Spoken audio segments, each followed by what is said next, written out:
ओम नमो भगवते वासुदेवाय। रावण के श्वास अभी कुछ बाकी हैं। राम बोले, लक्ष्मण, ज्ञान के समुद्र रावण से अंत तक भैया ज्ञान प्राप्त कर लो। ऐसा विद्वान ब्राह्मण संसार में दूसरा नहीं है। रावण के शरीर त्यागने में अभी कुछ समय बाकी था।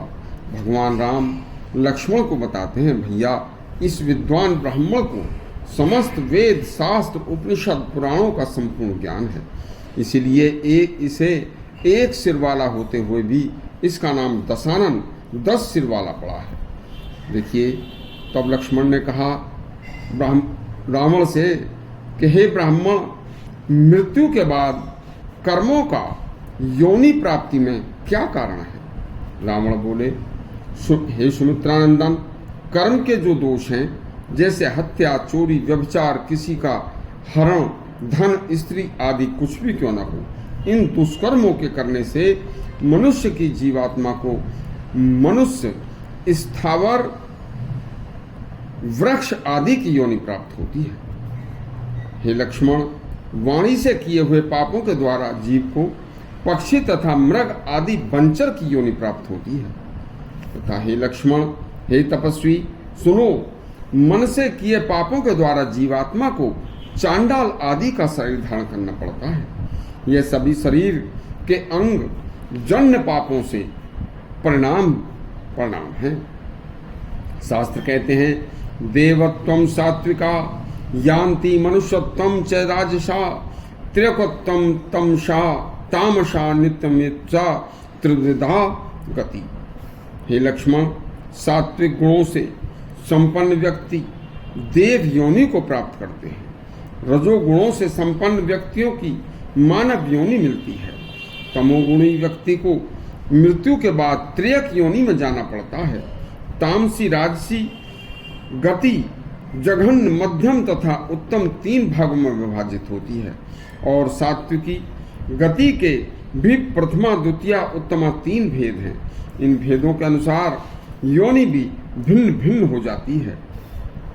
शास्त्र कहते हैं, इंद्रियाणाम प्रसंगेन धर्मस्या सेवनेन च पापान संन्याति संसारान अविद्यासो नराधमा। देखिए, इंद्रियों के वशीभूत, धर्म सेवन से रहित अज्ञानी अधम नर पापमयी योनियों में जाता है, किंतु धर्मपरायण, इंद्रियों को वश में रखने वाले, संयमी, ज्ञान के निधि, प्रभु प्रेमी सभी ब्रह्मलोक को जाते हैं। ब्रह्मलोक की भी गतियां अनेक हैं। उनमें पितृयान तथा देवयान प्रमुख हैं। पितृयान पर चलने वाले पथिक यानी कि जीव परोपकारी आदर्श चरित्र के भद्र पुरुष होते हैं। उन्हें मरने के बाद पितृयान से जाना पड़ता है। उनके जीवन काल में जिसने अपने जीवन काल में कभी माता पिता की सेवा व परोपकार की है, देवयान के पथ पर चलने वाले वैज्ञानिक व दार्शनिक होते हैं। इन दोनों में भी सत्कर्म और ज्ञान के प्रकाश का अंतर है। वहां पितरों की दिशा दक्षिण और देवों की दिशा उत्तर है। इसी के आधार पर दक्षिणायन और उत्तरायण का जिक्र शास्त्रों में आया है। इन्हें कृष्ण व शुक्ल गति का नाम दिया गया है। ये दोनों गतियां ब्रह्मलोक से ऊपर नहीं जाती। इनमें भी लक्ष्मण, जो मनुष्य जीवित रहते हुए रमणीय आचरण के अभ्यासी होते हैं, वे रमणीय योनि को प्राप्त होते हैं। इस योनि में ब्राह्मण, क्षत्रिय, वैश्य आते हैं। जीवन काल में जिन मनुष्यों के चरित्र कुत्सित होते हैं, उन्हें मरने के बाद कुत्सित योनियों में जन्म लेना पड़ता है।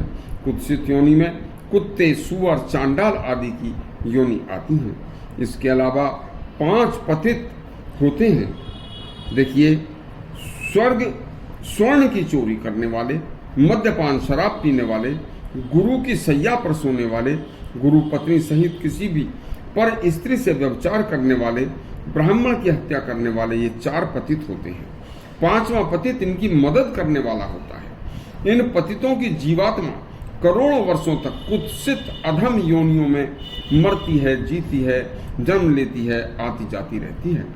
कर्म के सिद्धांत से पुनर्जन्म का हमारे ऋषियों महर्षियों ने साक्षात दर्शन किया था।